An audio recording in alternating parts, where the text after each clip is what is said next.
Good evening. My story, from secretary to CEO, is only possible in this nation and proves that every one of us has potential. My husband Frank, of 30 years, started out driving a tow truck for a family-owned auto body shop. We have come to a pivotal point in our nation's history where this nation's possibilities and potential are being crushed by a government grown so big, so powerful, so inept, so corrupt, and a political class that refuses to do anything about it. I am prepared to lead the resurgence of this great nation. You know, I think Mr. Trump is a wonderful entertainer. He's been terrific at that business. I also think that one of the benefits of a presidential campaign is the character and capability, judgment and temperament of every single one of us is revealed over time and under pressure. All of us will be revealed over time and under pressure. I look forward to a long race. That's not for me to answer. It is for the voters of this country to answer. And I have a lot of faith in the common sense and good judgment of the voters of the United States of America. I'll tell you why people are supporting outsiders. It's because you know what happens if someone's been in a system their whole life. They don't know how broken the system is. A fish swims in water, it doesn't know it's water. It's not that politicians are bad people. It's that they've been in that system forever. The truth is 75% of the American people think the government is corrupt. 82% of the American people think these problems that have festered for 50 years in some cases, 25 years, and in other cases, the border's been insecure for 25 years. 307,000 veterans have died waiting for health care. These things have gone on for so long because no one will challenge the status quo. You know what a leader does? They challenge the status quo, they solve problems that have festered for a long time, and they produce results. That is what my whole life has been about. People know this is about far more than replacing a D with an R. This is about changing the system. Having met Vladimir Putin, I wouldn't talk to him at all. We've talked way too much to him. What I would do immediately is begin rebuilding the Sixth Fleet.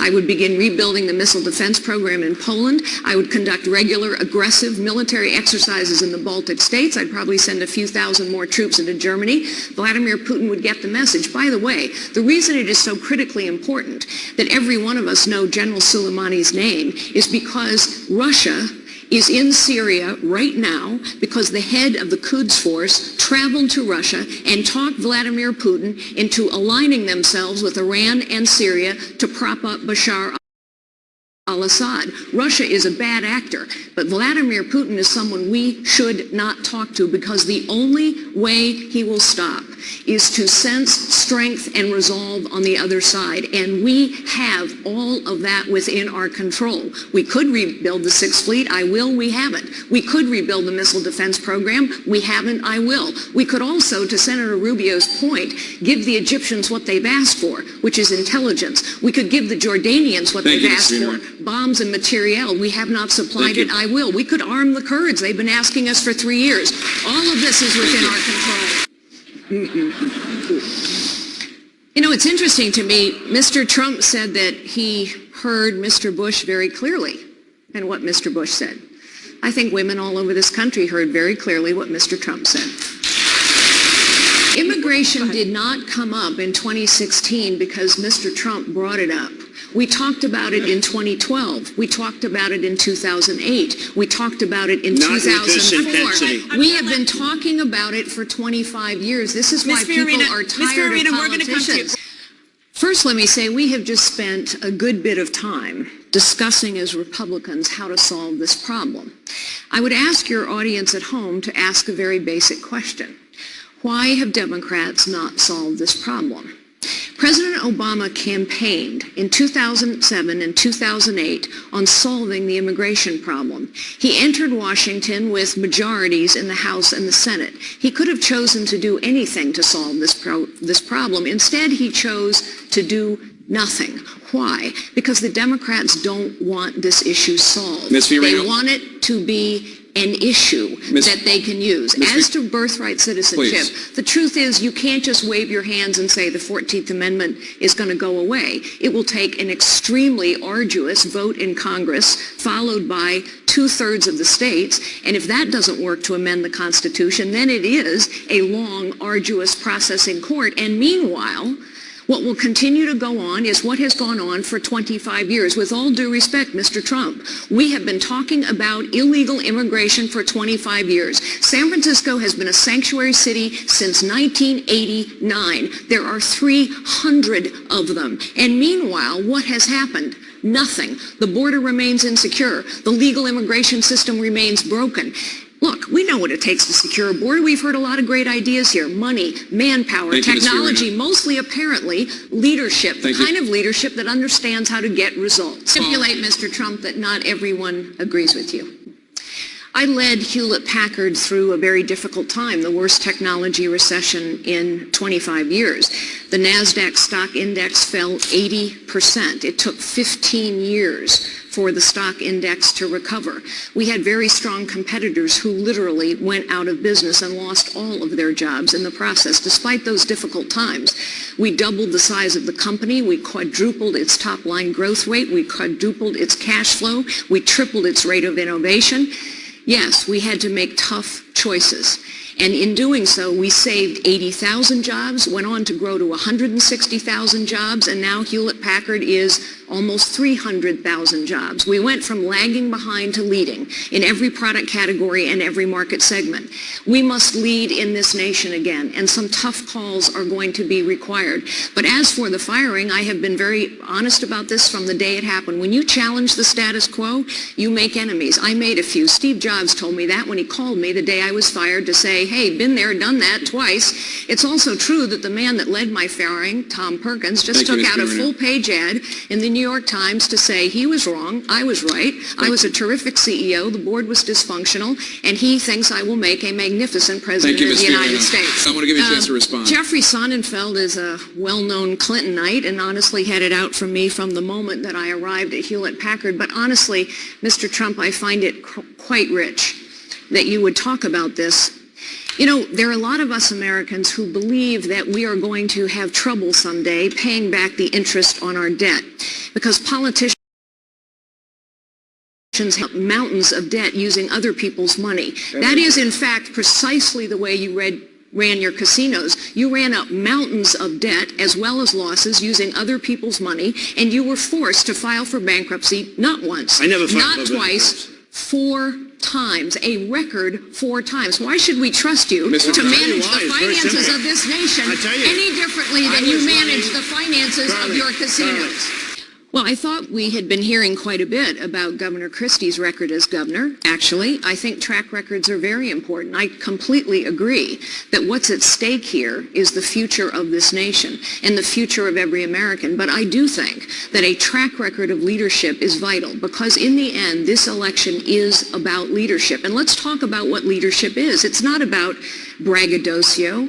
It is about challenging the status quo, solving problems, producing results, and the highest calling of leadership is to unlock potential in others. Thank you. Problems have festered in Washington for too long, and the potential of this nation is being crushed. You see, Governor Christie, people spend a lot of time talking about their track records, and Mr. Trump and I have every right to do the same, and Mrs. Clinton is going to have to defend her track record of lying about Benghazi, of lying about her emails, about lying about her servers. She does not have a track record of accomplishment. Like Mrs. Clinton, I too have traveled hundreds of thousands of miles around the globe. But unlike Mrs. Clinton, I know that flying is an activity. It is not an accomplishment. Mrs. Clinton, if you want to stump a Democrat, ask them to name an accomplishment of Mrs. Clinton. Everyone has gotten to weigh in on this military issue. I'd like to be able to do the same. We have spent probably 12 minutes talking about the past. Let's talk about the future.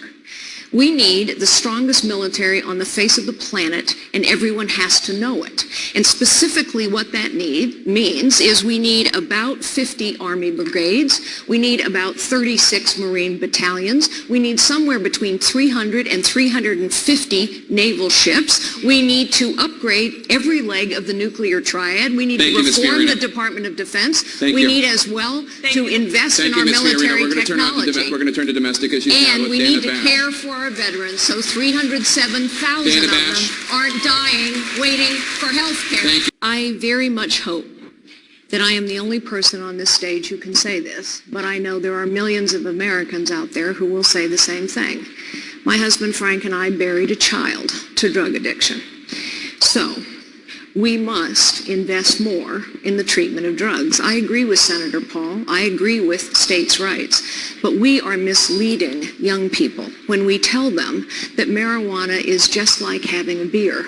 It's not. And the marijuana that kids are smoking today is not the same as the marijuana that Jeb Bush smoked 40 years ago. We do, sorry, Barbara. We do need criminal justice reform. We have the highest incarceration rates in the world. 2/3 of the people in our prisons are there for nonviolent offenses, mostly drug-related. It's clearly not working. But we need to tell young people the truth. Drug addiction is an epidemic, and it is taking too many of our young people. I know this sadly from personal experience. I wouldn't change the $10 bill or the $20 bill. I think, honestly, it's a gesture. I don't think it helps to change our history. What I would think is that we ought to recognize that women are not a special interest group. Women are the majority of this nation. We are half the potential of this nation, and this nation will be better off when every woman has the opportunity to live the life she chooses. Secretariat. I think what this nation can be and must be is symbolized by Lady Liberty and Lady Justice. Lady Liberty stands tall and strong. She is clear-eyed and resolute. She doesn't shield her eyes from the realities of the world, but she faces outward into the world nevertheless, as we always must, and she holds her torch high because she knows she is a beacon of hope in a very troubled world. And Lady Justice holds a sword by her side because she is a fighter, a warrior, for the values and the principles that have made this nation great. She holds a scale in her other hand. And with that scale, she says all of us are equal in the eyes of God. And so all of us must be equal in the eyes of the law and the government, powerful and powerless alike. And she wears a blindfold.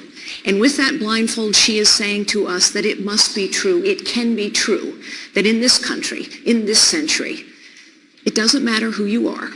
It doesn't matter what you look like. It doesn't matter how you start.